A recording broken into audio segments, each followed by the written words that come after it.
Settler population had increased very slowly during the 17th century. In 1695, St. Augustine had only 1,000 inhabitants. Quaker merchant Jonathan Dickinson, who went through town in 1696 with his family and slaves, said that most of the houses looked old and half of them were unoccupied, standing far apart in their little orchards. Dickinson's journal reveals that his party, shipwrecked on the wild coast below St. Augustine, was afraid to tell the Indians who they were. And rightly so, for English salvors had been kidnapping divers on that coast for many years. South Florida was never reduced to Spanish control, or anyone else's. Its contacts were with traders and fishermen from Cuba or the Bahamas, and some would argue in 1763, at the time when Florida changed hands, that the Keys were not part of Florida at all, that they never had been.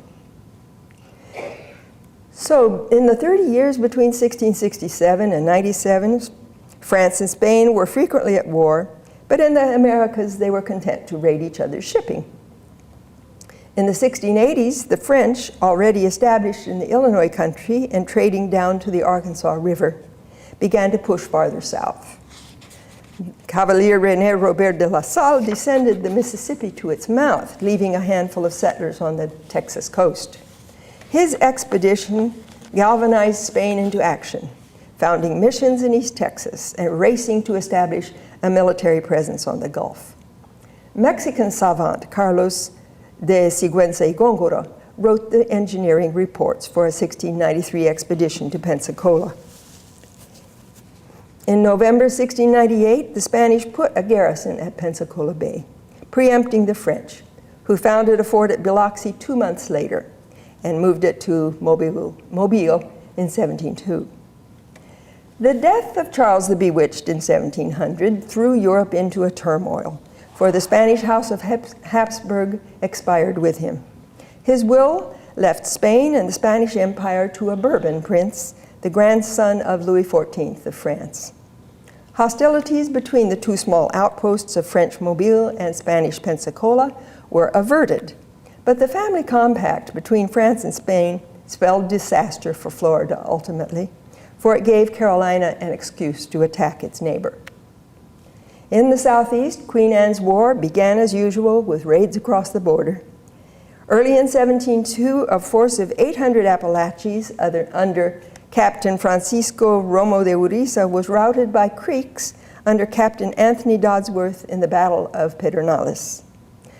Later that year, Colonel James Moore of Carolina invaded eastern Florida with an amphibious force of militia and mostly Yamasees.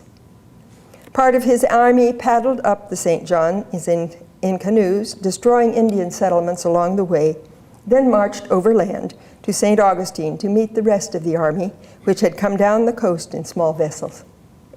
The Spanish took refuge inside their new fort, driving their cattle into the dry moat.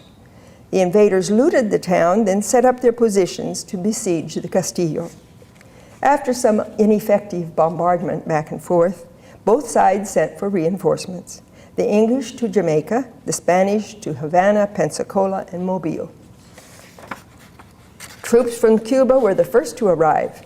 Unable to get out of the blockaded harbor, Moore set fire to the town and retreated by land. Only 20 or so of the less important houses escaped.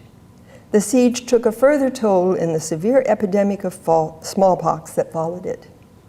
Moore had left St. Augustine in ruins, but in Charleston, his expedition was dubbed a failure because his backers lost money.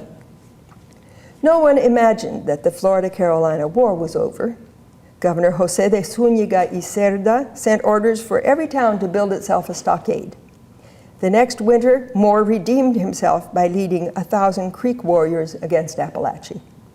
They devastated the province, carrying their captives back to Carolina to sell as slaves.